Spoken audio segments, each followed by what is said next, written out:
Hey everyone, welcome back. If you're here, you're probably excited about diving into the world of cryptocurrency, specifically buying Bitcoin using Cash App in 2025. With the crypto market evolving rapidly, Cash App has made it easier and more secure than ever to get started. In this video, I'll walk you through the entire process step by step, so you can do this confidently from your phone.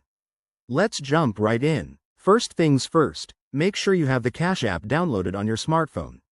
If you don't, head to your App Store, search for Cash App, and install it. Once you're in, log in with your existing account or create a new one. Remember, in 2025, enhanced security features like biometric verification are standard, so you'll need to confirm your identity using your fingerprint or Face ID for added protection. Next, add funds to your Cash App wallet. You can link your bank account, debit card, or even use a balance you already have.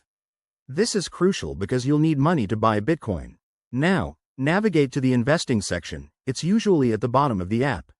Look for the Bitcoin icon or search for Bitcoin in the search bar. You'll see the current price and any market updates, which is super helpful given how volatile crypto can be. Once you're on the Bitcoin page, hit the Buy button. Enter the amount you want to purchase, whether it's in dollars or the exact amount of Bitcoin. Double-check everything, as fees might apply, and in 2025, Cash App has introduced lower transaction fees for frequent users.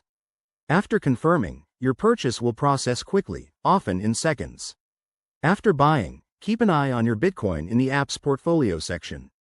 Set up notifications for price changes to stay informed. A quick tip: always buy what you can afford to lose, and consider the tax implications. Crypto regulations have tightened up by 2025. There you have it, you've just bought your first Bitcoin on Cash App.